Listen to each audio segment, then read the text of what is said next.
When it comes to cabinet installation, finding the high spot in the floor is by far the most important step. Everything is determined by the high point. Fail at this critical step and you will have to reinstall all of your cabinets. Note, the bottom of your wall cabinets will almost always be 54 inches off the finished floor. That allows for a 36-inch base cabinet, including your granite, an 18-inch backsplash, and most importantly, it will line up the tops of the wall cabinets and the tops of your tall cabinets. Now, if you don't have any tall cabinets, then this is not so critical, as we could have a backsplash pretty much any height we like within reason.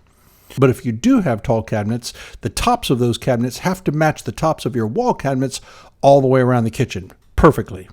That's why it's imperative to find the highest point in the floor all the way around your kitchen. Just as important, if you're planning on installing your cabinets all the way to the ceiling, or have your crown touching the ceiling, then we also need to find the low spot in the ceiling.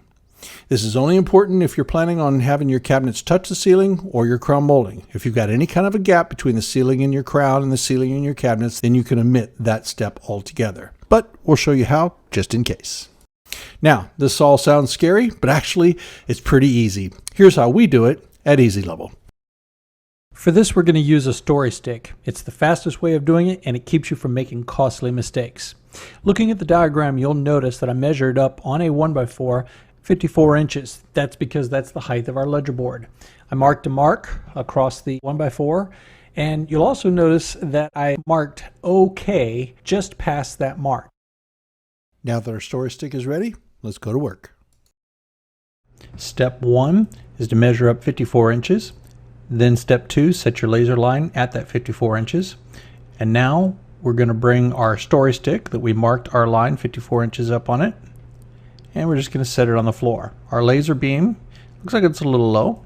So let's raise that up until we're on our line. Now we're simply going to move our story stick all over the footprint of our kitchen.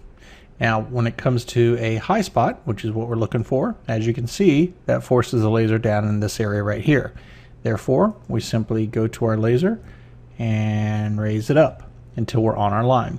And you continue doing this as you're moving around the footprint of your kitchen. And as long as the laser falls in the OK zone, that's fine. These are the low spots in the floor. And if this was even higher, if you found a high spot here, again, you'd raise the laser up until you're able to move the story stick all over the footprint of your kitchen. Everything is on this line or in the OK zone. Once you've done that, we have found the highest spot in the kitchen. So now you can go ahead and mark this line. This is where we're going to place the top of our ledger board, because our cabinets are going to sit right on here.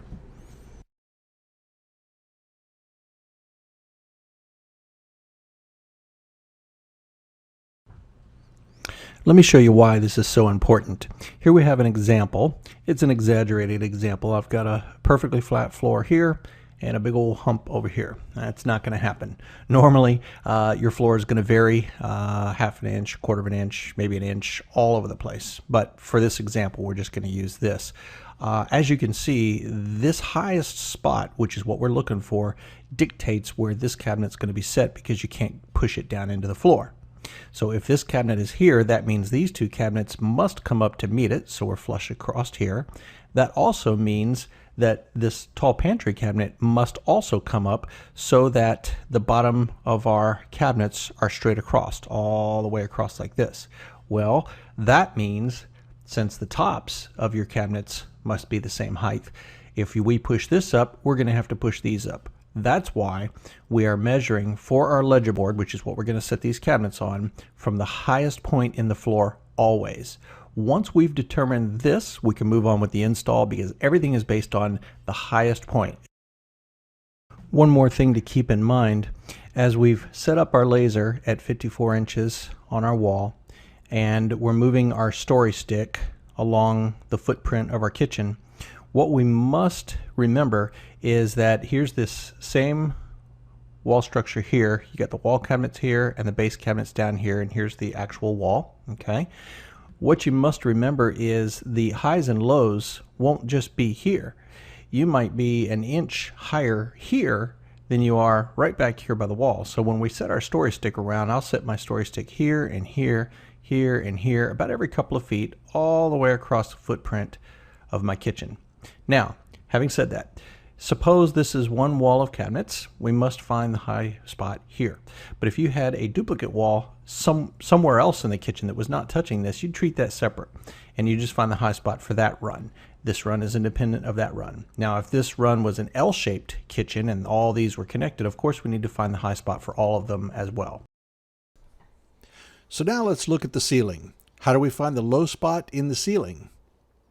Well, it couldn't be simpler. We use the same story stick, but we turn it upside down. And we move around the footprint of the kitchen, front and back, side to side, just like we did before, but on the ceiling. It really doesn't matter where the mark is on the story stick. We're just looking for variations so that we can find the lowest spot. Now, having said that, one word of caution.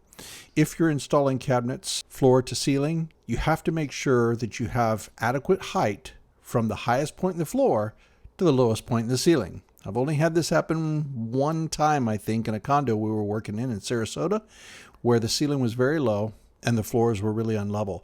We actually were about a half an inch shorter than we needed, so we had to cut the toe kicks down on all of our cabinets about a half an inch so that we could fit them in between the two. It's rare, but I just wanted to make you aware of it.